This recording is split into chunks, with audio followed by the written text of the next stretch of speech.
I mean, what would happen if we did tow the boats back to France? Are France going to use force to stop us doing it?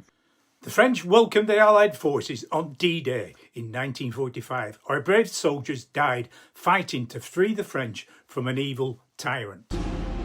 Horrible conditions that would test any boat, let alone one charged with putting men ashore onto a beach under a hail of lead. The French show their appreciation by allowing thousands of migrants across the Channel. Thank you, President Macron. A respected former Rear Admiral is able to speak freely on the frustrations of the Royal Navy. Frankly, no government for the last 15 years has been able to control our maritime borders. We talk a lot about keeping Russian spy ships, submarines out, but we can't keep dinghies out. It's quite extraordinary. I have a solution that will work. The original landing craft from D-Day.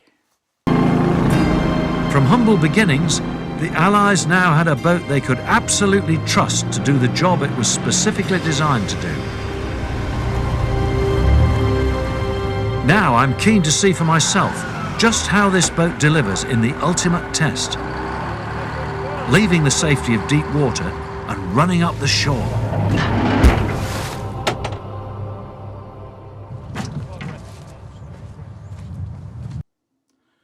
There is now an updated version of the landing craft. The former Rear Admiral has more. The military overnight could deal with that situation in the Channel. They could do it without using force. They just need to have a coherent strategy. They've got the resources, they've got the manpower and the talent to do it. There isn't the political will. I'd take them to essentially a cruise liner or a large ship in international waters between Britain and France, and I would process them there. If they didn't qualify and people with passports would be first in the queue, then they go straight back. It's as simple as that. Or you take them to a third country, such as the Rwanda or other scheme, and say, sorry, you're not coming here. The British Navy has the perfect solution for ending the migrant crisis in a heartbeat. This is HMS Bulwark, one of the Royal Navy's biggest and best equipped ships. She's almost 600 feet long and displaces over 20,000 tonnes.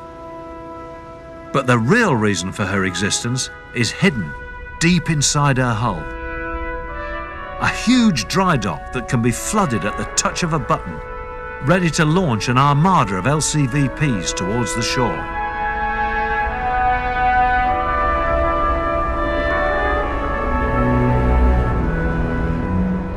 65 years old and still going strong. The political party that can instruct the Royal Navy to carry out this mission will win the next general election.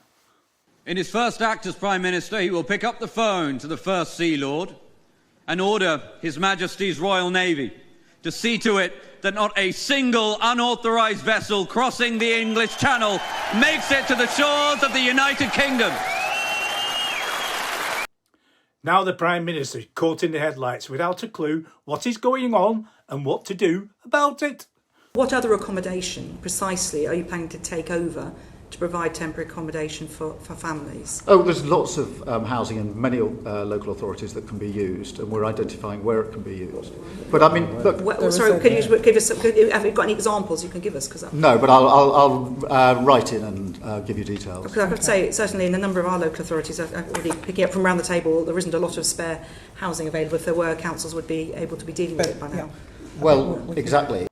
The perfect solution to the crisis is to process the migrants at sea. They can be towed on the HMS Bulwark safely and processed. If they have no documentation, deliver them directly by a landing craft to a beach in France. The French will not like it. It contravenes international maritime law. But like Elvis sang, the time has come to return to sender, no address supplied. The one with the documentation processed and evaluated, then transported to another country for validation. We saved the French from a tyrant. The least they can do is stop the boats. This is destroying the British way of life. We have migrants deposited all over the country, and we haven't got a clue who they are and where they are from. The population of England and Wales has increased by over 700,000 people in just 1 year. 98% due to net migration, making it the second biggest rise in more than 75 years. Starmer is too weak to enforce this. It will work, it needs to be done. We wouldn't have an housing crisis if all the migrants were deported.